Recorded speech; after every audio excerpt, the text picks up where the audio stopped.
안녕하세요. 송기호 변호사입니다.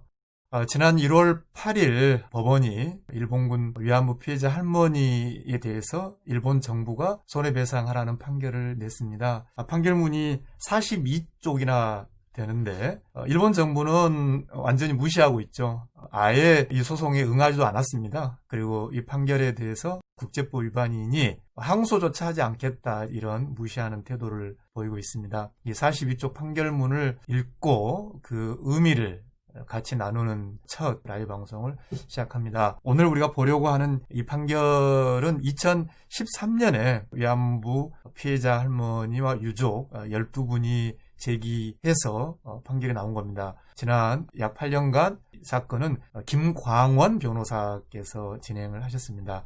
김 변호사님 정말 뜻깊은 판결 받아내시느라고 정말 수고 많으셨습니다. 여기 보면 이제 일본국 정부가 원고들에게 각 1억 원을 지급하라라는 판결 주문이고요. 원고분들이 상징적인 액수로 1억 원을 제시를 했고, 우리 민사법원의 기본 원칙상 당사자분들이 청구한 것에 대해서만 판단하기 때문에 금액이 1억 원이다. 1억 원이 어떤 손해가 딱 계산이 돼서 1억 원에 그친다는 건 아니다는 점 먼저 우리가 알고 넘어가면 좋겠습니다. 전체 판결문의 구조는 위안부 피해자 할머니분들이 인간적 존엄성의 그런 본질적인 그런 정말 심각한 침해가 있었는지에 대해서 사실관계를 먼저 정리를 하고 있습니다. 그리고 나서 왜 일본 정부가 이 주권 면제라는 게 좀 어려운 단어이긴 합니다만 그래도 그 단어를 피할 수는 없을 것 같아요. 사법부가 어떠한 이론, 어떠한 법리, 어떠한 접근을 가지고 일본에 대해서 배상을 명했는가, 이게 오늘의 좀 핵심이 될 것 같습니다. 그래서 서두의 앞부분에 있는 12분의 위안부 피해자 할머니들이 어떠한 고통을 겪었는지에 대해서도 간략하게 살펴봐야 할 것 같습니다. 1941년 10월경에 이제 친구 집에서 일본인과 조선인 남자들이 찾아와서 서울로 취직시켜 주겠다라고 이제 권유를 했고, 그래서 좀 이런 가난에서 벗어나고자 이제 따라가게 됐는데, 취직할 곳이 서울이 아니라면서 서울역에서 기차에 태우는데 그 기차가 중국에 있는 일본군 위안소로 가게 되었습니다. 그래서 여기서 27명의 한국인 위안부 피해자 할머니들과 지내면서 제대로 식사도 하지 못한 채 지금 이 판결문에 나와 있는 인간적 존엄성의 본질을 침해에 당하셨다고 법원은 사실관계를 판단했습니다. 다른 피해자분들 보면은 1942년 심부름을 가던 중에 길에서 군인 복장을 한 남자에 의해서 강제로 끌려가 차에 태워졌고 중국에 있는 일본군 위안소로 가게 되었다. 또 다른 원고분께서는 1943년에 일본군이 처녀 공출, 또 보국대를 뽑는다 소문을 듣고 어머니 친구 집으로 피해 갔다가 돌아오는 길에 일본인 순사들이 집에 찾아와서 징용 문서를 전해주고 배 짜는 곳으로 간다는 말을 듣고 어디로 가는지 알지 못한 상황에서 트럭 뒷좌석에 실려 고향을 떠나게 됐습니다. 또 다른 원고는 심부름을 다녀오는 길에서 모르는 남자들에게 강제로 끌려서 중국에 가셨고요.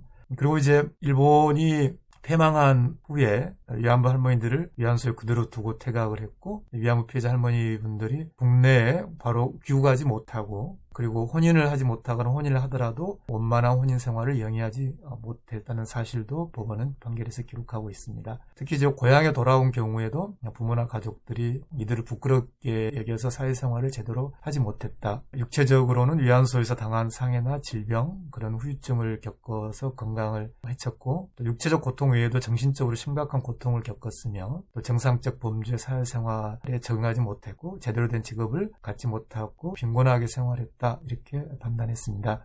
이런 위안부 피해자 할머니분들 상황이 이제 91년 8월 14일에 김학순 할머니의 용기 있는 발언에 의해서 우리의 문제로 이제 인식을 하게 됐습니다. 이 위안부 피해자 할머니 문제의 본질, 본인의 의사에 반해서 인간의 기본적 존엄성의 본질을 침해당한 전시의 성폭력으로서의 그런 위안부 문제 본질을 인정하지 않고 있는 것이죠. 이따 제가 설명해드릴 주권 면제 이론이라는 것도요, 강요된 전시 성폭력으로서의 위안부 문제 본질을 일본이 인정하지 않고 있다는 것, 이것이 한일 사이에 계속 남아있는 가장 큰 원인인 것입니다.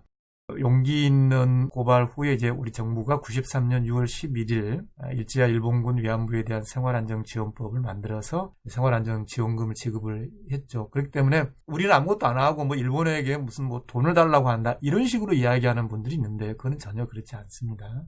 청구권 협정 이야기는 좀 이따 다시 시간이 되면 보도록 하겠습니다.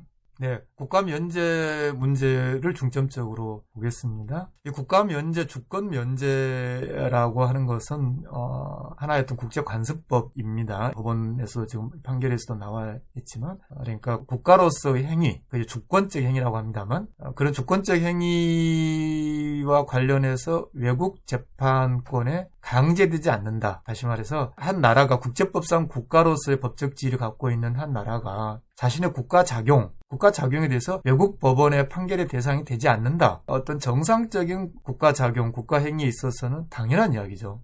이 국가 면제 개념이라는 것은 근대 국가 성립 이후에 관습법적으로 정착된 개념이다. 자, 그런데 이 국가 면제 이론이라는 것이 절대적이냐 그것은 아니라는 겁니다. 절대적이 아니라는 것은 이따 또 설명드리겠습니다만 이미 미국도 국가 면제에 관한 법률을 따로 제정을 해서 어떠한 경우에는 이 국가 면제를 적용하지 않는다라는 법이 있다는 것이죠. 다시 말해서 국가 면제라고 하는 것이 절대적 개념이 아니다는 것까지도 지금 국제사회에서 일반적으로 인정을 하고 있습니다. 그래서 우리 법원 판결은 바로 이거죠. 일본의 주권적 행위에 대해서 우리 법원의 재판권이 존재하는가에 대해서는 국제관습법에 의해서 판단할 수밖에 없다. 그래서 지금 국제면제에 관한 국제적인 흐름을 먼저 우리 법원은 보고 있습니다. 우리 원고 피해자 할머니분들이 요구한 손해배상이라는 것은 일본 군과 정부 또 식민지 지배 체계가 동원돼서 나타난 사건이기 때문에 단순히 일본 정부가 우리나라 노동자에 대해서 고용을 하고 급여를 안 줬다든지 그런 사건이 아닌 것이죠. 그리고 이 원고분들이 요구하고 있는 청구권이라는 것이 그러한 인간의 존엄성을 침해당한 인도주의에 반한 그런 국가 권력의 행사로 인한 정신적 피해에 대한 위자료 청구. 그렇기 때문에 지금 여기 나와 있는 일본 제국의 주권적 행위에 대해서 대한민국 법원의 재판권이 존재하는가의 문제로 그것이 쟁점이 되는 것이죠. 그리고 이 문제는 국제관습법에 의해서 판단할 수밖에 없는 것이죠. 왜냐하면 주권 면제 자체가 국제관습법인 것이고 주권 면제라는 것이 절대적인 것이 아니라 상대적인 것으로 변화하고 있는 것도 국제관습법이기 때문에 그렇습니다. 그래서 이제 법원은 주권 면제에 관한 유럽과 미국의 현 상황을 살피고 있고요. 그런데 판결과 관련해서 꼭 같이 봐야 될 판결 하나 있는데요. 이탈리아 분이 이제 독일군에 체포돼서 독일 군수공장에서 이제 강제 노동을 한 사건이에요. 그런데 이 사건에서 독일이 일본과 마찬가지로 국가 면제를 주장을 했어요. 그러니까 이탈리아 1심 법원은 우리 법원과는 달리 국가 면제를 인정을 해서 서로 각하했습니다. 아까 각하란 말은 아예 사건이 성립 안 된다는 그런 의미라고 간단하게 말씀드렸죠. 그런데 이탈리아 대법원이 2004년에 중요한 판결을 하나 만듭니다. 강행규범을 위반하는 국제범죄에 해당하는 국가의 행위에 대해서는 국가 면제를 적용할 수 없다라는 이탈리아 대법원 판결이 나옵니다. 이 판결이 국제인권법에서 굉장히 중요한 판결로 평가되고 있습니다. 2021년 1월 우리 대한민국 법원에서도 이 이탈리아 대법원 판결을 다시 불러서 그 의미를 이제 새기고 있는 것이죠. 자, 여기서 말이 어려울 뿐이지 우리가 상식적으로 이해할 수 있는 것입니다.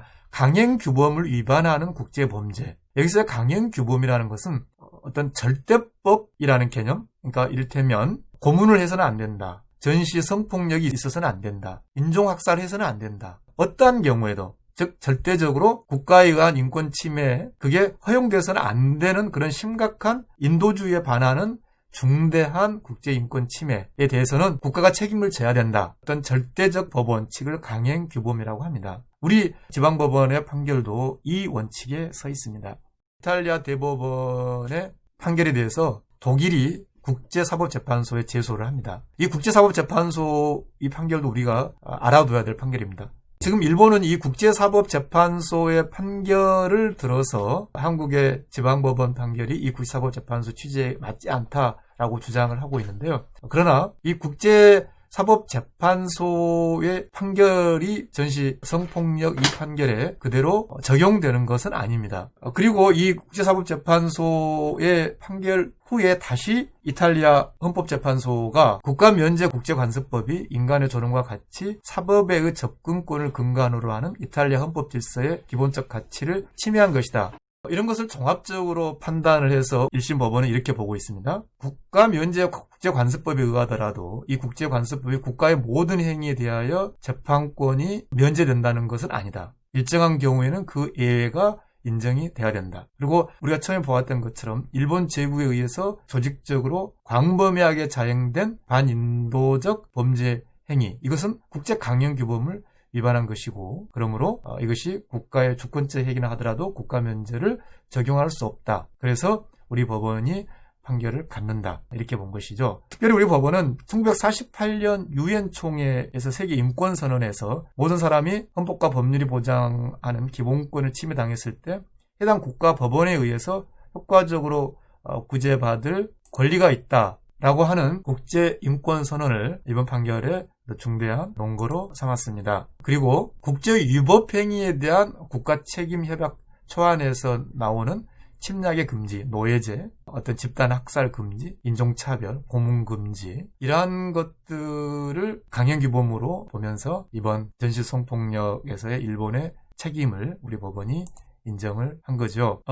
그래서 다시 한번 우리 법원은 국가 면제 이론을 일단 존중을 합니다. 그것이 주권 국가를 존중하고 어떤 함부로 타국의 재판권에 복종하지 않도록 하는 의미를 가지는 것이지, 절대 규범, 아까 말씀드린 국제 강행 규범을 위반해서 타국의 개인에게 손해를 입힌 국가가 이 국가 면제 이론 뒤에 숨어서 배상을 회피할 수 있도록 그런 기회를 주기 위해서 형성된 것은 아니다. 이것이 이번 법원 판결의 중요한 내용이라고 생각을 합니다. 다시 한번 이번 법원 판결의 의미를 말씀드린다면은 국제인권법상 국가의 어떤 중대한 인도주의에 반하는 범죄에 대해서는 주권 면제를 적용하지 않는다는 흐름을 이어서 천명한 것이다. 그리고 이것이 대한민국의 헌법 질서를 확인하는 판결입니다. 결국은 우리나라 이런 법원 판결이 이와 유사한 다른 나라 법원에 의해서도 우리 법원 판결이 원용돼서 인권 피해자분들의 어떤 배상이 인정되는 사례가 될 것입니다.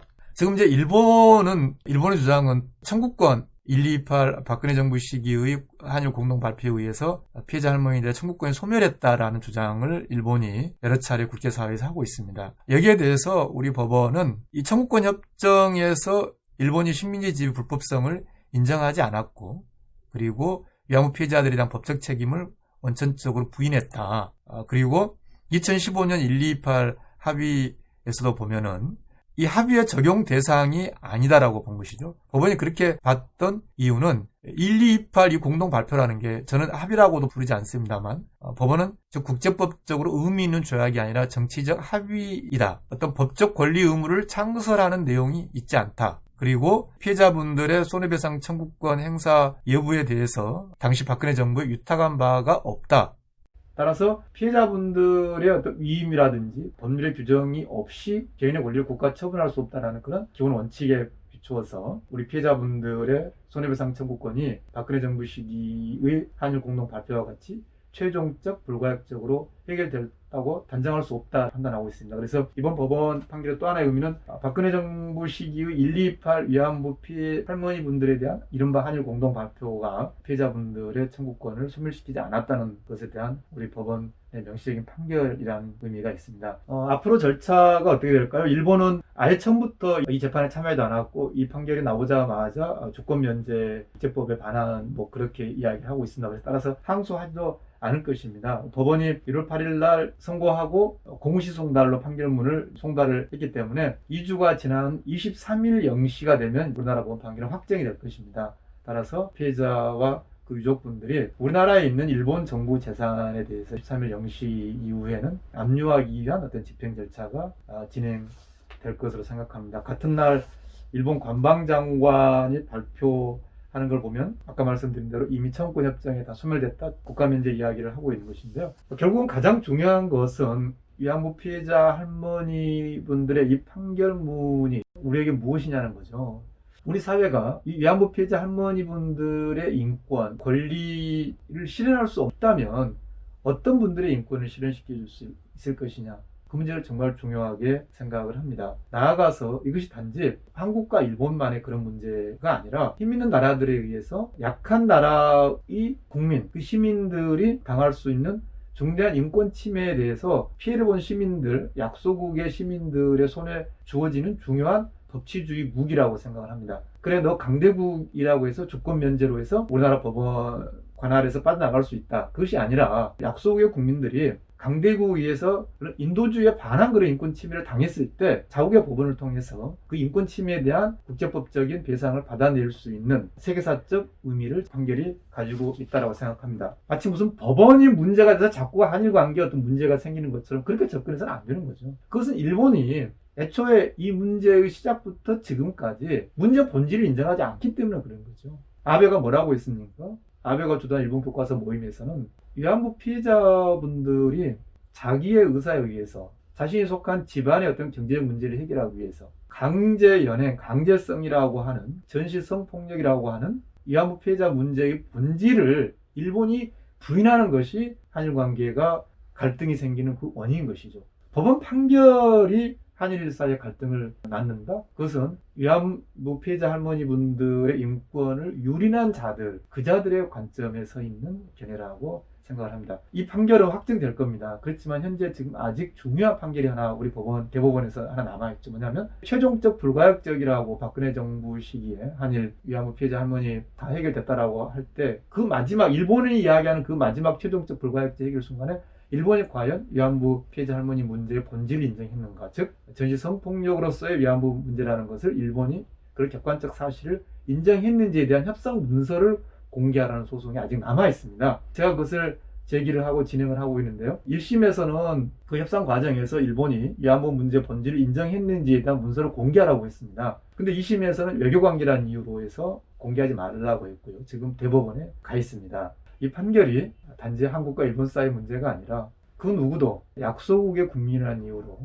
인도주의에 반하는 인권 침해를 당해서는 안 된다. 그런 중대한 판결을 우리 법원이 내려줬다. 2013년에 소를 제기하신 12명의 할머님들께 존경의 말씀을 드립니다. 감사합니다.